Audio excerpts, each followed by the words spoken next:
की ठेविले आणि ते तशीची राहावं. म्हणजे आपण आपल्याला जे पाहिजे ते जर मिळालं नाही तर आपण नैराश्यामध्ये जातो. परंतु आहे त्याच्यामध्ये सुखी कसं राहायचं हे संतांची शिकवण आपल्याला आहे. यारे यारे लहान तोर याती बोलती नारळे. म्हणजे तुम्ही कोणीही कोणालाही कसल्याही प्रकारचं बंधन नाही. तुम्ही कोणीही येऊ शकता, याच्यात सामील होऊ शकता. तुम्ही पायी चाललं तरी ती एक सेवाच आहे. तुम्हाला ते समाधान मिळतं. पण त्यातनं जर वेगवेगळ्या प्रकारच्या जर सेवा केल्या, म्हणजे संतांची सेवा करणं अतिशय दुर्लभ गोष्ट आहे. आणि ती जर आपल्याकडनं जर घडत असेल तर त्यामुळे निश्चितच तरुण मुलं आहे, मुली असतील, जे कोण आहेत त्यांना यातनं खूप मोठं समाधान मिळते, शांती मिळते. आणि ते डिप्रेशन, स्ट्रेस याच्यातनं बाहेर पडण्यासाठी ज्ञानेश्वरीचं आपण वाचन करावं, चिंतन करावं, आत्मसात करावं आणि त्याचं आचरण करावं.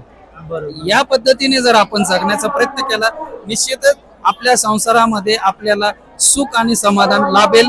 आणि तरुणांना लक्षात घ्या, तरुण पिढी जर या मार्गामध्ये जास्तीत जास्त येत आहेत, त्यांनी हा मार्ग जर ठेवला तर त्यांचं जे शिक्षणाचं ध्येय आहे ते त्यांना प्राप्त होत आहे. ते प्रयत्न करतात आणि देवाची कृपा मिळते. देवाच्या कृपेला जर पाहिजे असेल तर संतांची आपल्याकडे कृपा पाहिजे. जर आपण संतांची सेवा केली तर देवाची कृपा आपल्यावर निश्चितच होईल. आणि या ताणतणावामध्ये, या कलियुगामध्ये, या धकाधकीच्या जीवनामध्ये आज कुठेतरी माणुसकी हरवत चाललेली आहे.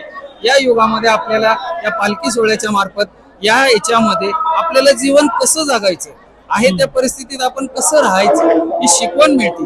माणसाला माणसांनी माणसासारखं वागावं, जगावं. आज या सोहळ्यामध्ये प्रत्येक व्यक्ती एकमेकांना माऊली म्हणून हाका मारतो. इथं स्त्री पुरुष हा भेद नाही, लहान मोठा हा भेद नाही.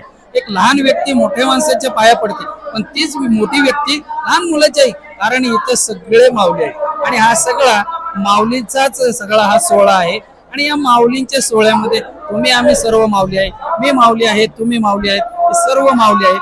आणि हा सर्व माऊलींचाच गजर आहे. रामकृष्ण राम.